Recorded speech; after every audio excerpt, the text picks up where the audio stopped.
One of the coolest experiences I have is when I auditioned for a K-pop company with my best friend at the time. Now listen, if you're here for a serious reflection on what the K-pop audition process looks like from someone who went through it, then this is not it. In fact, this will arguably be the most unhelpful, but interesting, hopefully, K-pop audition storytime video out there. Because, spoiler alert, I didn't pass. Got it? Okay, great, moving on. Before I dive further into this video, I do want to clarify that I did not have any interest in actually becoming a trainee, much less an idol. It was all for fun, to see the ins and outs of the K-pop audition process behind the scenes. There's probably going to be more stories featuring my old best friend later on, so for the purpose of this video, as well as those future ones, we'll call my old best friend Luna. Okay, so I happened across the audition advertisement on my Instagram feed really late at night and sent it to Luna, knowing that she'd be interested in auditioning, as she gravitated towards the performance aspect of the K-pop industry and had the voice, dance skills, and stage presence to boot. Hey, I saw this post and thought you'd be perfect for it. Would you want to apply? Maybe I can come with you and support you.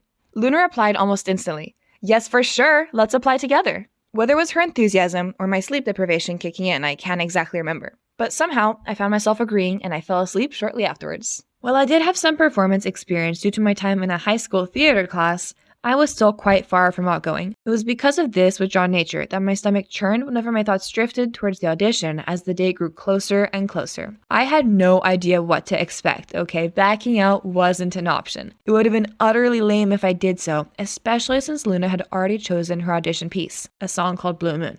And to this day, even though Luna and I have long since grown apart, that particular song never fails to bring back a rush of nostalgia.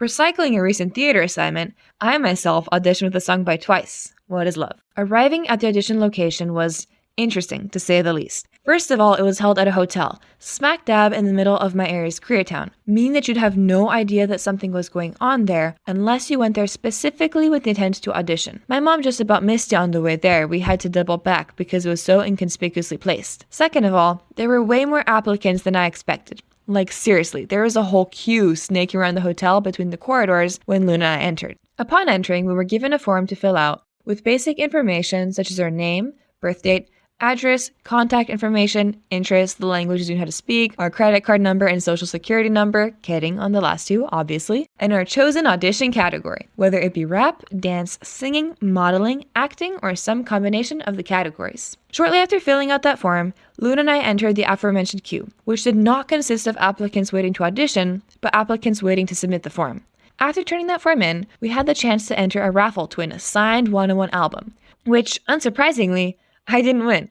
What I did receive, though, was a numbered tag indicating my audition call number. Apparently, we capped at 200 applicants and I was number 162. The further we were from the first audition slot, the longer we'd have to wait. In short, once we turned in the audition form, we were left to our own devices until our number was called. While waiting in line, Luna and I happened to make conversation with 3 girls slightly older than us about college age, who I will call Nana, Wendy, and Rose, as well as one girl who's a little younger than us, so I'll call her Dawn. Bonding over our mutual love for K-pop, we decided to loaf around together while waiting for our turn to audition. But we couldn't just hang out anywhere. Because the audition was being held in a hotel, we were understandably given a look whenever we did, well, pretty much anything by both hotel and K-pop company staff alike. Because of this, to avoid annoying any of the staff or hotel guests, we went outside to practice our audition pieces in front of each other. The day of the audition was somewhat cloudy, but not completely overcast to the point of foreshadowing rain. Yet sure enough, as soon as we stepped outside, it took only a few gusts of wind to whip past us before it began to rain. I wore a skirt and a blouse for some reason, okay, so not only was I completely off the mark in terms of audition appropriate clothing, but I was also freezing.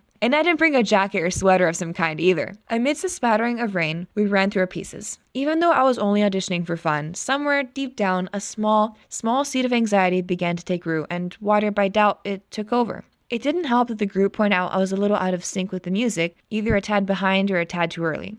Of course, they were only giving kind constructive criticism, but because I was worried about making the same mistakes again in front of the staff, while being recorded, mind you, I decided to pull what K-pop fans call an NCT Lucas and audition with several model poses.